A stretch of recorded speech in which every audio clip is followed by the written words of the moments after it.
Welcome to another edition of Justice for All. I'm George Yates, and I'm your host. We'll be here for the next couple of hours on K-Talk Radio, 1650 AM. And we had a pretty fun show today. I think we've got a couple of guests. In the first hour, I'll be chatting with an author named Boyd Lemon from St. Mary's, Georgia. He's a former attorney practicing law in California. He's now retired and is turned author. He's written several books. We'll be talking about his books and his long way to contentment, which is his latest novel that he's written, and some other books that he's written. And in our second hour, we will have a really great guest as well, James Zirin, who has written a book called Mother Court, which is about the Southern District of New York's federal court, the home to many of the most famous cases of the 20th century. The Rosenberg spy case resulting in the execution of the Rosenbergs, and many other famous cases of the late 20th century. And Mr. Zirin is a former United States attorney who practiced law in that court and has written a book. He's also the host of his own television cable show. So we're looking forward to the second hour. That'll be from 3 to 4, and we'll be chatting with Mr. Lemon in the course of the next hour or so. A lot of developments in the news this week. We've got New York Times coming out and forcefully advocating for the legalization of marijuana, the decriminalization of marijuana. A series of articles this week, beginning with last Sunday's editorial page, and then continuing through the course of the week, and discussing the injustice of why we still have marijuana as a criminal substance when so many other substances are illegal, and where marijuana is not considered not as dangerous as alcohol and tobacco, and the science behind it all. And many people weigh in on various sides of this. The Obama administration came back later and still stands by its policy to that the federal law against marijuana should stay on the books, because it's still a harmful substance. And nobody's saying that it's not a harmful substance. They're just saying that it should be regulated properly, and instead of making criminals out of a lot of people that use it and use it safely. And, of course, the overriding concern is we have to keep it out of the hands of minors. The overriding argument always is that you legalize it, you put it in the hands of children. Nobody is suggesting that increased legalization or decriminalization of marijuana is going to anybody wants more kids to get a hold of it. Of course, the kids that want to smoke marijuana seems like they can get it when they want. I don't doubt about that. Plenty of it out there on the street. So maybe we'd probably see less of it, many people think. So that's the one thing in the news. The other thing, which we talked about really from my very first show here, is the trial of Bob McDonnell. Governor Bob McDonnell and his wife Maureen started this week in Richmond. And wow, what a great story that is. And it was no surprise to people that Maureen was the main protagonist, I suppose, in that drama with Johnny Williams, and that's how the prosecution has come out. They're trying to prove a conspiracy between Maureen and Bob McDonnell, and I think you have to be living under a rock to not know what's been going on in Richmond this week. But as I've reviewed it, as a defense lawyer, I've looked at this case, and the way it looks, Maureen McDonnell is being quoted by Johnny Williams as saying that, the governor knows this, and the governor's going to help you, and this and that. But it doesn't look like, according to what we've seen, the evidence so far, that Governor McDonnell did a whole lot for Johnny Williams. Certainly, he never got any favorable medical studies done on his little substance or whatever it was, that health supplement, Antablock or whatever it was. And that's what he wanted. He wanted EVMS or University of Virginia or one of these medical facilities to do a study on his little supplement, and it would make more money from it. And that's why he gave the McDonald's $160,000 or so. So they would Bob McDonnell would help him with that. What was interesting about it is Governor McDonnell, according to the evidence from Johnny Williams, said, "Well, here's the name of my secretary that handles that sort of thing." That's all he did. I don't think there's any evidence that Bob McDonald ever called anyone for him and said, "Hey, give this guy special treatment." My understanding of the case so far, the evidence so far, is that Johnny Williams did meet with an official of the government that Bob McDonald gave him the name of, but then he was basically blown off and told that he wasn't interested in promoting his product or doing a study on his product. There's no evidence that Bob McDonald then stepped in and called over and said, "Hey, give this guy some special treatment." Johnny Williams takes the stand under complete cover of immunity, no charges whatsoever against him. This millionaire businessman who has a private jet that he flies the McDonald's around in, gives them all these gifts, and says that it was just a business relationship that he had with it was all business that he had with the McDonald's. But maybe the McDonald's saw it differently. And maybe Bob McDonald didn't see it as a business relationship. Maybe he thought it was a gift. There's no evidence so far, anyway. And Bob McDonald is going to take the stand, it looks like, in this case and be questioned about some of these things, I think. It remains to be seen how the evidence comes out. But so far, obviously, Maureen McDonald was doing all the talking and doing all the negotiating with Johnny Williams, and very little from Bob McDonald's standpoint. So, the defense lawyers in the McDonald case have something to argue for Governor McDonald so far, it seems. And it remains to be seen. The case is going to go on for several weeks. You can see how it's shaken out, and it's going to be a lot of fun to watch.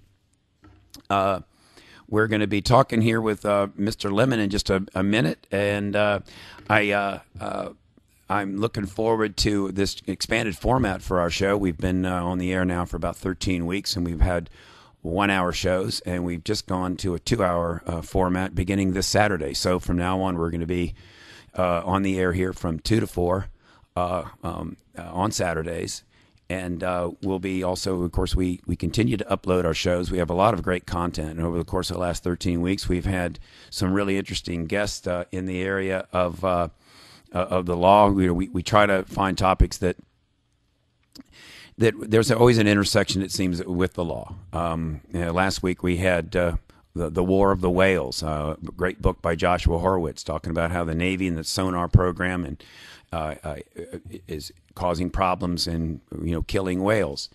And anybody that listens to the show or is just riding in their car perhaps and only listens to a few minutes, but there's an interesting guest, you can always go to our YouTube site, which is Justice for All with George Yates, and download the program or listen to it on YouTube in its entirety.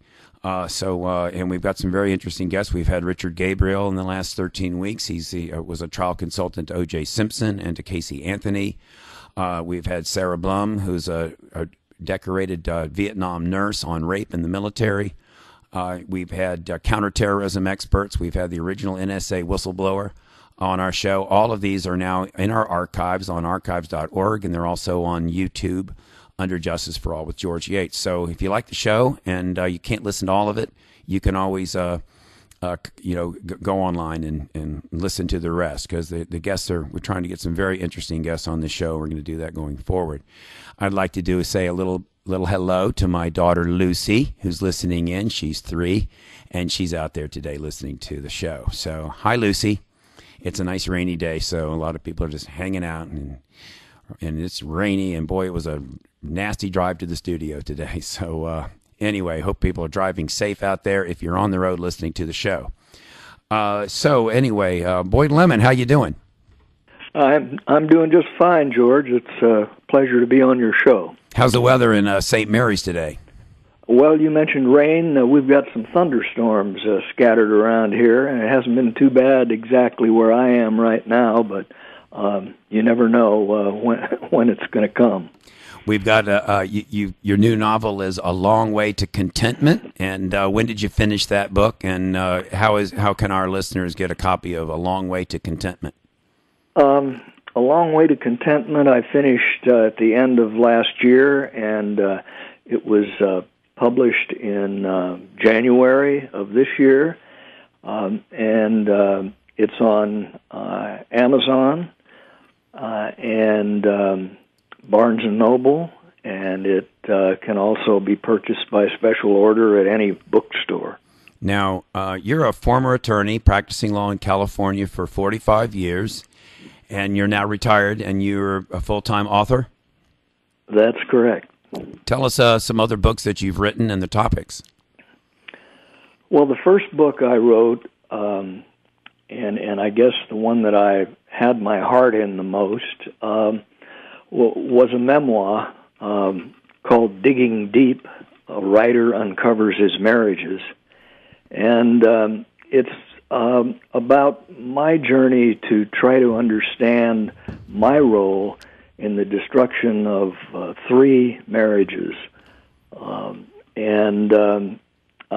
I did a lot of introspection, a lot of writing and rewriting, and had some psychotherapy to help me understand as much as I could. And I think it's a book essentially about marriage, and a book that really anyone who's married or contemplating marriage could benefit from, because I discuss a lot of my mistakes and my wife's mistakes as well. It certainly was a two-way street. So are your books a cautionary tale? Not so much a cautionary tale as if you mean it's anti-marriage or to be particularly cautious of marriage.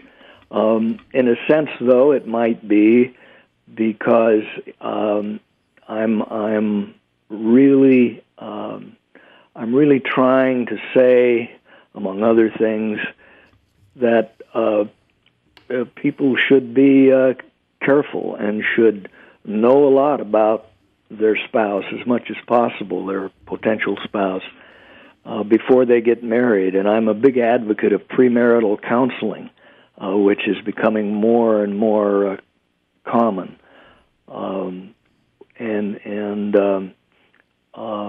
I think that a lot of people go into marriage with unrealistic expectations, especially younger people. I think premarital counseling can dissolve some of those unreasonable expectations, and if not cause a person to decide not to marry, at least have a more realistic attitude about what marriage is going to be like and what it requires. I certainly didn't have much of a clue as to what a good marriage required, and I really never learned until it was too late. Did you find a common thread through your 3 marriages? I did. My common thread, I think, is also a common thread with many men, especially professional men, doctors, lawyers, accountants, corporate executives, etc., in that I was so focused on my job as a lawyer that I ignored my wives too much and ignored their needs. And when problems occurred, instead of dealing with them, I either buried myself in my work or numbed my brain with alcohol, or a combination of the two. That's unfortunately common, and it's a ticket to an almost certain divorce. That sounds like marriage counseling 101, isn't it? I think that when you go to counseling, isn't that the first thing the counselor says to the man is, are you listening to your wife, and are you trying to meet her needs? Did you go to counseling? Because I think that's the first thing that they say, isn't it? I did go to counseling, and at least with respect to my second marriage. And unfortunately, that's not the thing that was told to me, and maybe it wasn't as common back then. That was during the late 70s, middle and late 70s, and or maybe I just didn't go to the right marriage counselor. I don't know, but that was not pointed out to me, even though years later, now looking back at it, that was the biggest problem that I contributed to the ultimate divorce. Now, my wife certainly collaborated. My ex-wife certainly collaborated in the problems, but my book and my concern is not her, but what I did and why I did it, and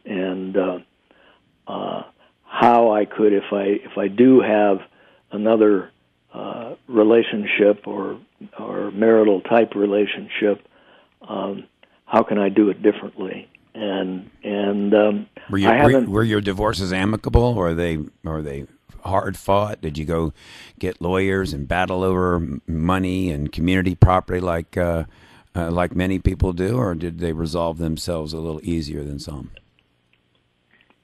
I think they resolved themselves easier simply because during the course of my legal career, I handled some divorce cases, and I saw how destructive the fighting among spouses is, and so I was well aware that that's not productive. At least two of my three wives were well aware of that. And so two of them were quite amicable. The third was not as amicable, but certainly nowhere as bad as many that I've seen. And so that's at least one mistake I did not make. Your legal career. Tell us a little bit about that. When did you retire from the practice of law? I retired completely at the end, I would say, 5 or 6 years. I gradually cut back, which was a wonderful luxury that I had, and I think that most lawyers have if they really try, be working full-time, in that I didn't difficult adjustment of the difficult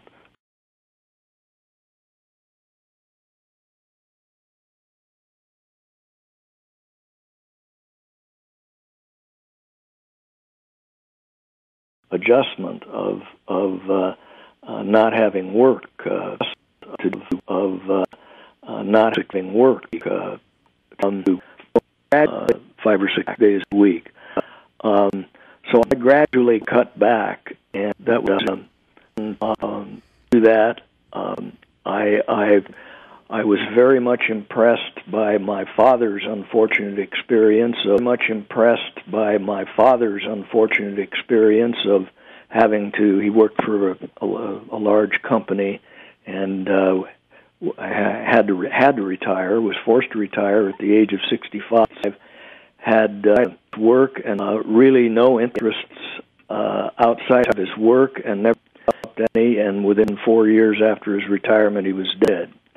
And I didn't want to repeat that, and I didn't. There's a study. There's a long-standing study that was done on people throughout the 20th century, different groups, and studying them every decade from the 20s on, and trying to determine what the factors were that added to longevity, happiness, and health in older people. And virtually all of them found that, all these studies found that meaningful work late in life, avoidance of alcohol and drugs, and a strong marriage were the three things that led to a long and happy and healthy life. And what was interesting about that study is that the people that were mostly, in their 80s and later, that were able to have meaningful work, many of them were lawyers, because it is the kind of job that you can work at a little bit part-time.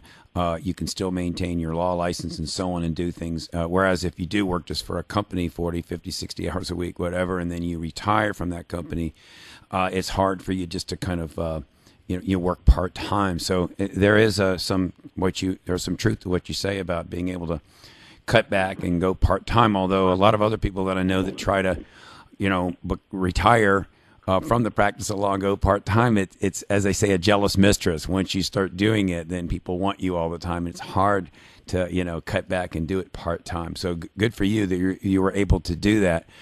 My understanding is that you are actually an expert in malpractice law towards the end. Tell us a little bit about that. Yes, in legal malpractice, that is malpractice by lawyers. Most people think of malpractice as being malpractice by doctors, medical malpractice. I did not do that. I did a lot of work representing people suing lawyers and also representing lawyers who were being sued for legal malpractice. I found those to be very interesting cases, challenging cases. What kind of mistakes do lawyers make that get them in lawsuits? The most common mistake, George, is missing some kind of deadline. Often the statute of limitations, the time when a lawsuit has to be brought, and there, as you know, there are a myriad of deadlines, particularly in trial work and litigation, and the most common malpractice is missing those deadlines.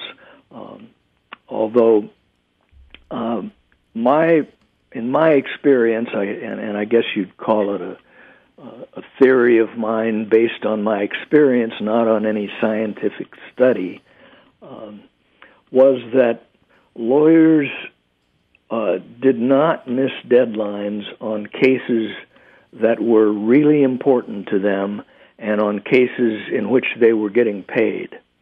The danger seemed to be that if there was a case that a lawyer had lost confidence in, didn't think he was going to win, or if his client was supposed to be paying him, especially on an hourly basis or monthly basis, and was not paying him, those cases tend to get buried under the more under better cases, and those are the ones that the lawyers would miss those deadlines on.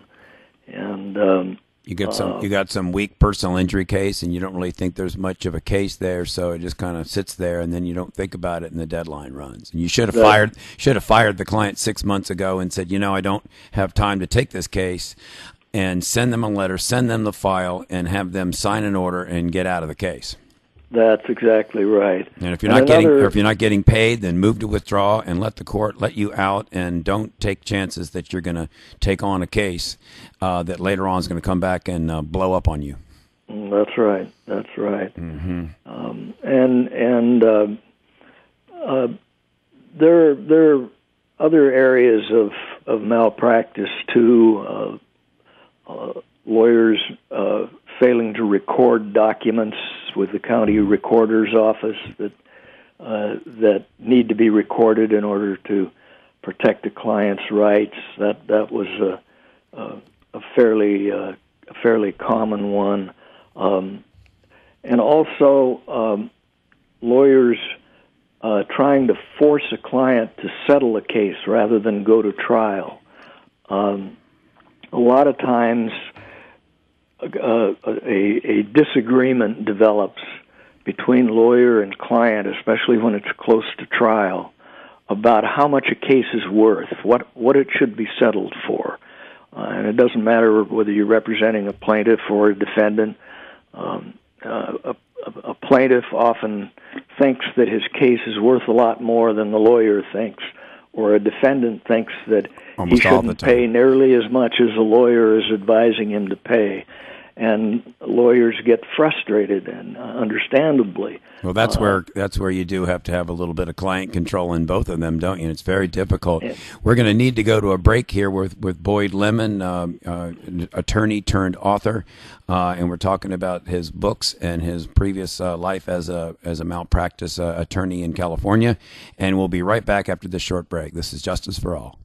Fink's Car Care, with locations in Chesapeake and Portsmouth, is your dedicated Tire Stars dealer. At Fink's, their experienced staff specializes in brakes, steering, suspension, tune-ups, oil changes, and much more. They also handle rebuilt engines and transmissions, and they're your destination for tires, rims, and towing as well. Fink's is located at 2236 South Military Highway at 2711 Victory Boulevard. For more information, log on to finkscarcare.com or call 545-3573.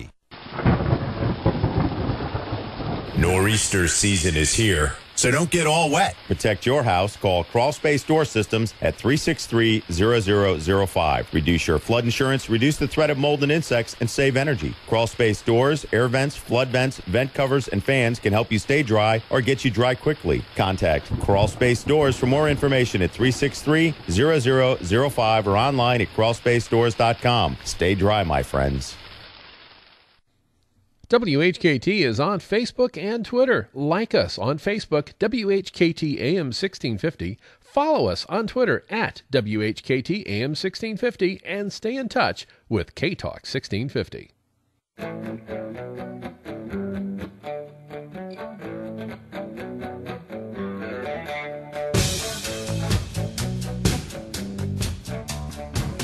We're back at K-Talk Radio 1650 AM. And we're here with Boyd Lemon. I'm George Yates, and our show is Justice for All. Thank you for listening.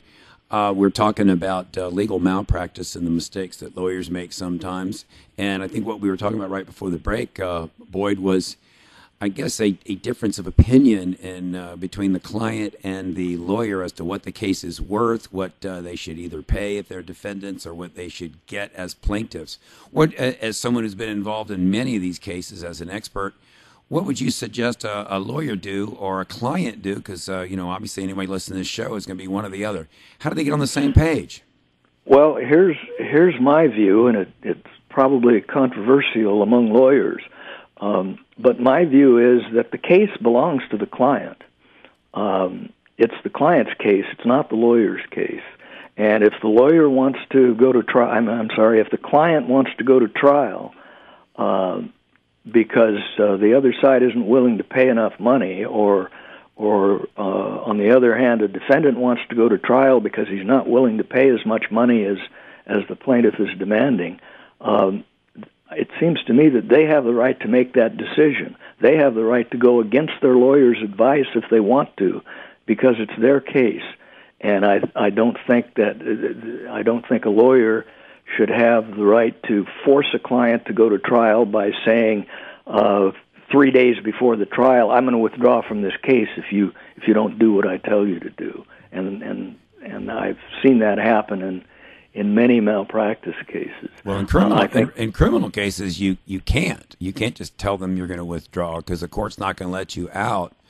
In a civil case, a court's not going to let you out 3 days before trial either. So, well, that's true, George, but the clients usually don't know that. Right.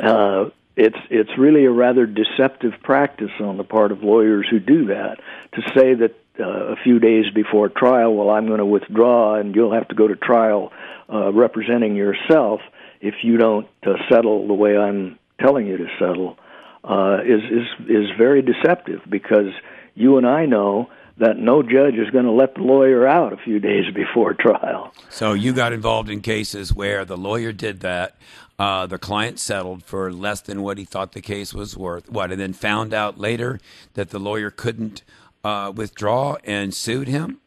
Yes. And what's legally, how does that work then? Don't they have to prove that they could have gotten more? They do have to prove they could have gotten more, or that they could have won the case if they've gone to trial and gotten more, yes. Mm-hmm. So how often are these cases successful? Usually they're not successful. Occasionally they are, but usually they are not successful. And in fact, generally in legal malpractice cases, the plaintiffs suing the lawyers do not win, the ones that go to trial.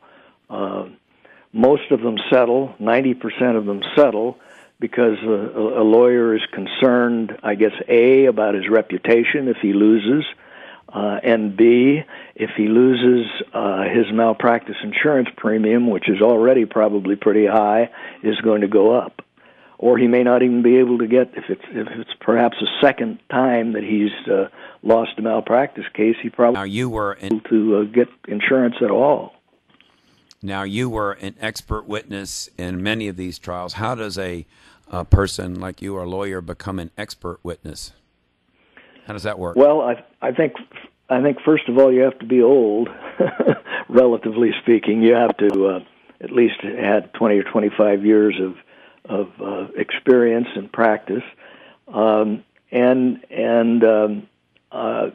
you have to have a skill which is really different from being an advocate, which is were you ever asked? I'm sorry to interrupt you. Go ahead. I'm sorry.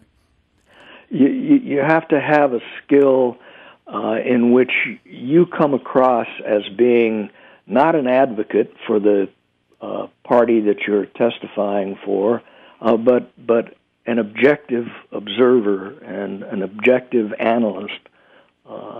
And a lot of lawyers, because they are trained to be advocates, as I was, a lot of lawyers can't make that switch and become objective as opposed to being an advocate. So that's one of the skills that an expert witness has to have.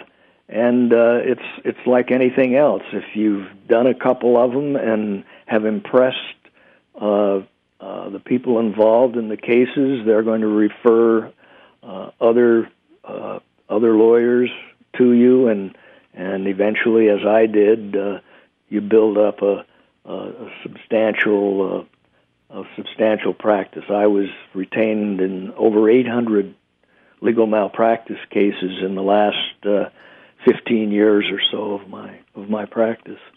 Now, as an expert witness. Now you gave that up and to become a full-time writer then? Yes. And did you just not like it, or what made you make that switch? Frankly, George, as I discussed in my memoir, Digging Deep, I was never really happy being a lawyer, so as soon as I was able to retire, and my retirement was delayed long beyond my desires because of my divorces and my obligations to pay spousal and child support.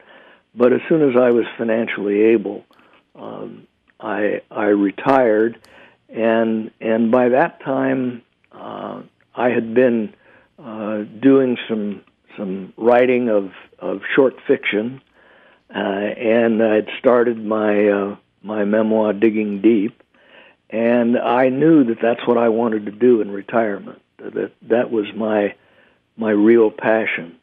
And in fact, one of my other books is called Retirement, a Memoir and a Guide, and in that book, I talk about how I transitioned from practicing law to find my passion in writing, and therefore make my retirement the most fulfilling part of my life.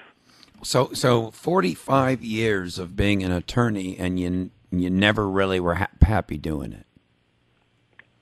It probably would be an exaggeration to say I was never happy, because I was a trial lawyer, and you're happy when you win a trial. But just looking at it overall, it wasn't a fulfilling career for me. I felt that what I was doing was making rich people richer, because I primarily represented wealthy individuals or corporations, with some exceptions, but probably 3/4 of what I did was representing wealthy individuals or corporations, and it just didn't feel very fulfilling to me. But because of my inability to stay single or have a successful marriage, I felt like I needed the income that the law brought me. Well, and I certainly have to acknowledge that I benefited from that. I've traveled all over the world, which I couldn't have done without the income that I had from practicing law, and I've certainly had some advantages and benefits that I wouldn't have otherwise had. All I'm saying is that overall it wasn't a very fulfilling career to me, and I didn't have the courage, in my opinion, to do something, to try to do something more fulfilling until I was almost 70 years old. Well, it is a stressful business, and it is one of those jobs that it's a business, it's also a calling, it's a profession. You're bound by ethics. You're also bound to be a zealous advocate for your client. You're then also supposed to be the officer of the court. You're wearing so many hats as an attorney, plus you're trying to have a family life when you've got this job that's dragging you out. You worry about it all the time. It's stressful. When you do trial work, you're always worried about whether or not you've subpoenaed the right people, whether you've got all the work done. And for me, the only real, the most joyful time when I'm getting ready for a trial is once it's finally started. Because once the trial is started, I know that I've done everything that I've got to, whether I've done it, whether I've prepared or not, it's going. It's started. It's kind of like getting ready to go on vacation, and as soon as you've gotten past security, and you maybe whatever it is you needed to do to get ready to go on vacation, it's done now. And when you're finally on that airplane and the wheels are up and you're going, it's like, okay, if I've forgotten something, then it's too late. But for me, that's trial practice is like that. It's you're just almost every trial lawyer I know will say that they're hard to be with, they're hard to live with during the days and weeks sometimes coming up to a trial. But then once the trial starts, there's a certain calm because now you're in the middle of it and it's happening. Did you find that to be true in your case? I did, George. Yes, I think that preparing for the trial, and I was obsessive compulsive about preparing for trials. Preparing for the trial was extremely difficult and frustrating.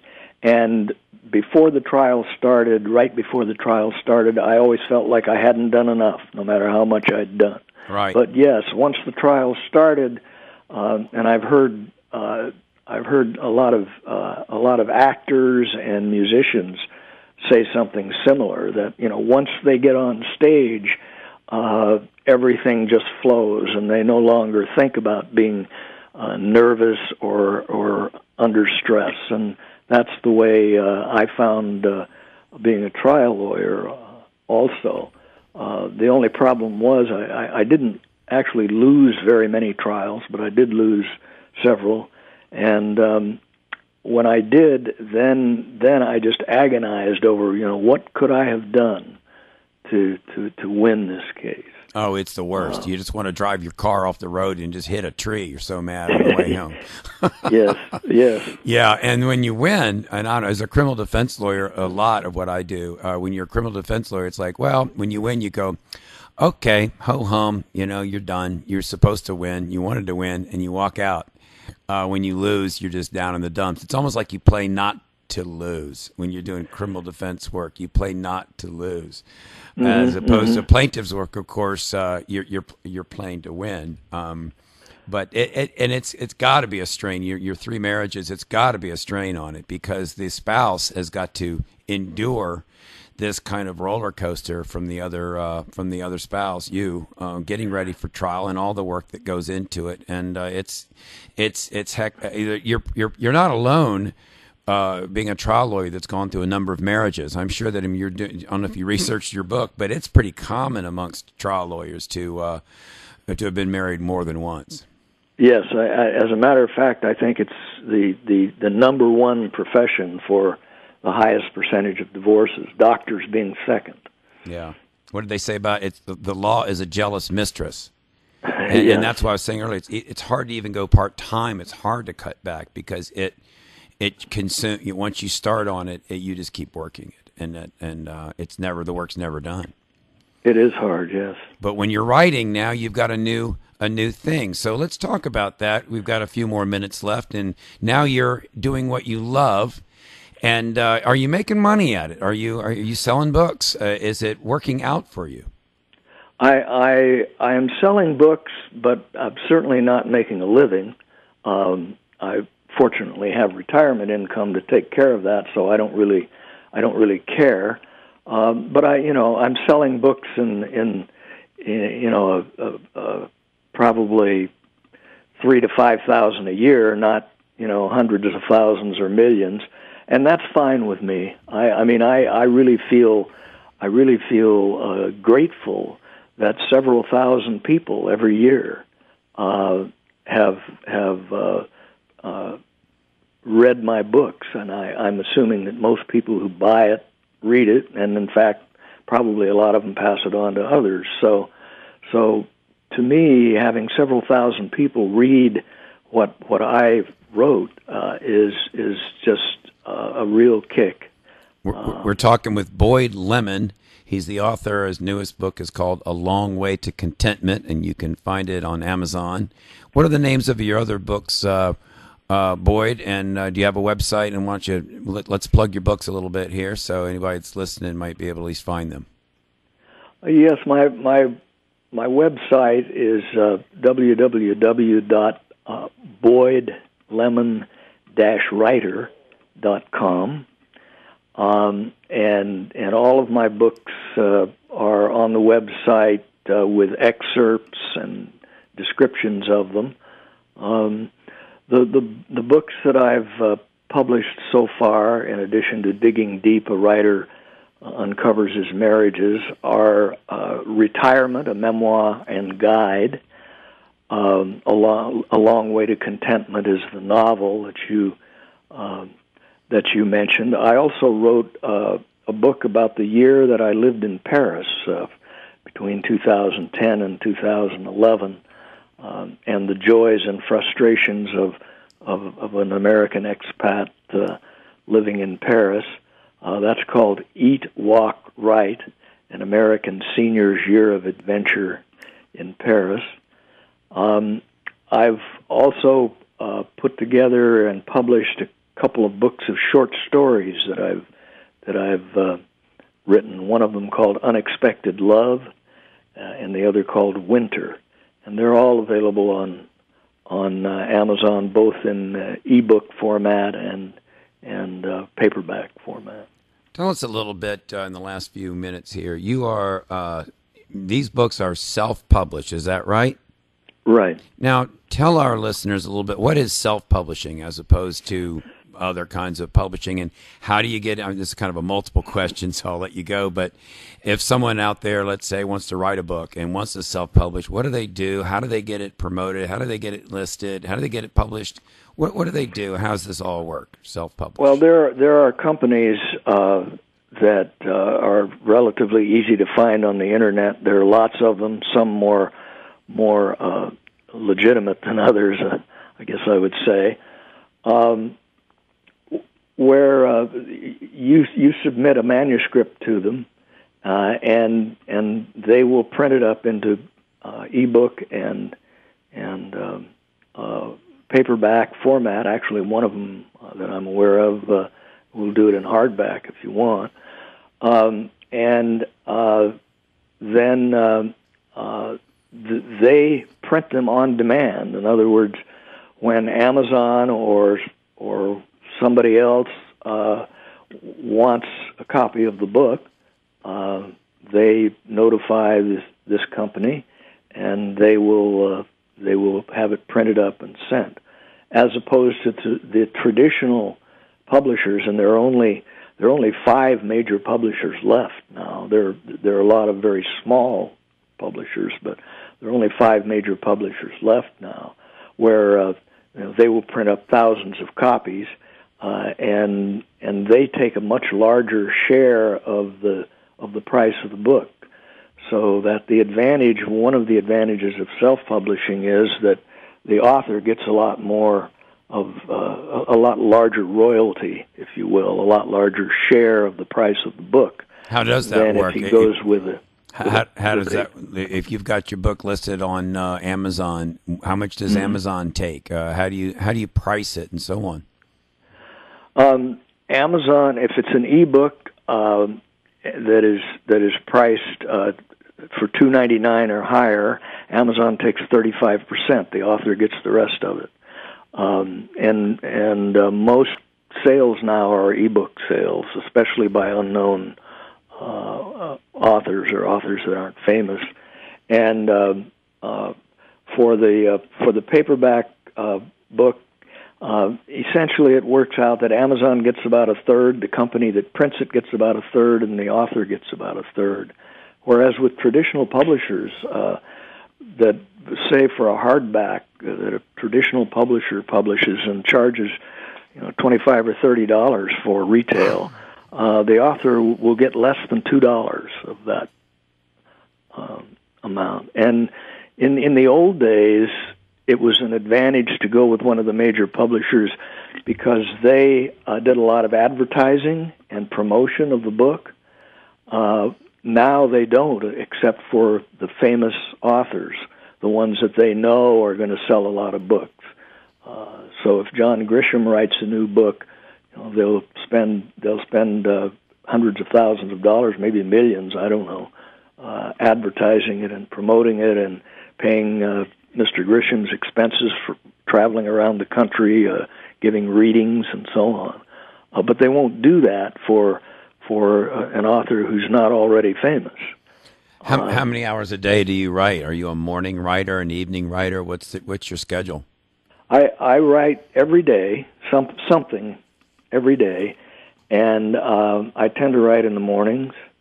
I've found that most successful, and I try to vary the place that I write. I write at home sometimes in my office, but I also write a lot in cafes, and even occasionally in bars, or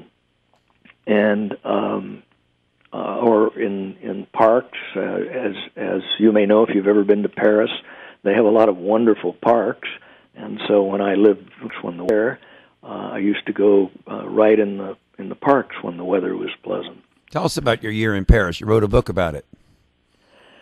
Yeah, I actually had planned to spend longer there and had even some dream of maybe staying there. But I had my biggest problem was trying to learn the language. I had never reached the point where I was sufficiently fluent to be able to hold an intelligent conversation with a French speaker who didn't speak any English. I mean, I knew enough to get along. I could buy groceries at the grocery store and mail letters at the post office and so on, get along on a day-to-day basis. But I really couldn't have an intelligent conversation. And part of it is, I was 70 years old when I went there, and the older you are, the more difficult it is to learn another language. I've read many studies indicating that after the age of 6, your ability to learn a second language starts decreasing. And so that was a problem. Also, I'm a little hard of hearing, and most men at 73 or 70 years of age are. And as you may know, the French language pronunciation is very, very precise. And I just couldn't hear the nuances from somebody speaking in French well enough to, as I said, hold an intelligent conversation. And that made it frustrating to me because I really wanted to learn about the culture and what French people were like and what they think and what their lifestyle was. And I did learn some, but I wanted to learn more, and I couldn't not being able to speak the language well enough. Nevertheless, I think Paris is the most beautiful, exciting city in the world. I've been back twice since. I'll undoubtedly go back again. And it's just there's no other place in the world like it as far as I'm concerned. I know I've gone back several times, and it's lovely. I would like to have spent a whole year there myself. So, listen, we have about 3 minutes left with Boyd Lemon, and I haven't really spent much time. And if you've got just a couple of minutes here, Boyd, tell me about your most recent book. Tell us about your most recent book, This Long Way to Contentment. What's it about? A Long Way to Contentment is about a writer. And I hasten to add, it's not about me. It's not autobiographical at all. The things that this writer did and the issues and challenges that he faced were not incidents from my life. But he's a writer, and he has a lot of difficulty in relationships. I guess that's something he had in common with me.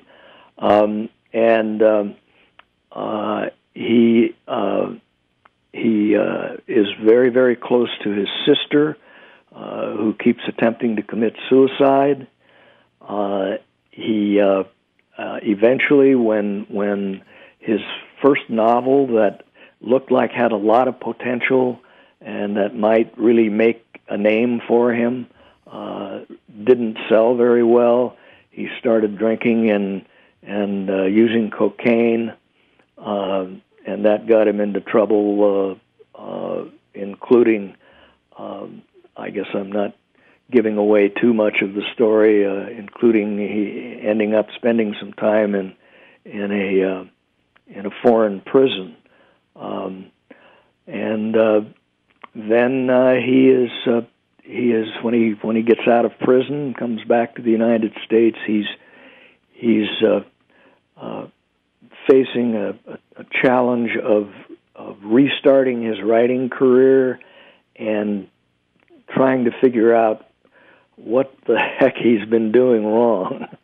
And so the last part of the book is the challenges he faces in trying to resurrect his life, so to speak, and learn how to live, learn how to relate to women that he loves, and I'm not going to give away the ending, although the title kind of implies what happens in the ending. But it's really a book about the struggle to be a human being and to relate to other human beings that you love. Well, I think that's a good way for everybody to spend time with Boyd Lemon.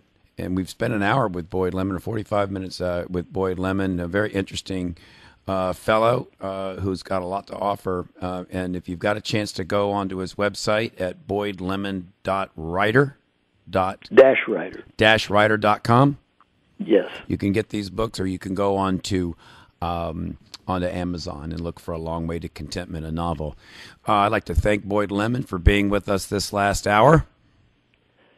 Well, thank you very much, George. I enjoyed it. I guess everybody likes to talk about himself, and I suppose I'm no exception. Well, you've been very interesting, and it's been great, and we'll stay in touch. I just sent you an invitation on LinkedIn today, so we'll keep track of your writing career.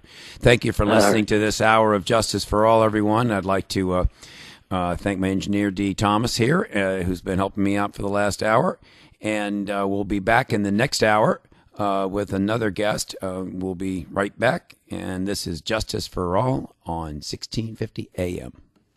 K-Talk 1650, your source for great talk radio and news in southeastern Virginia, is AM 1650 WHKT Portsmouth.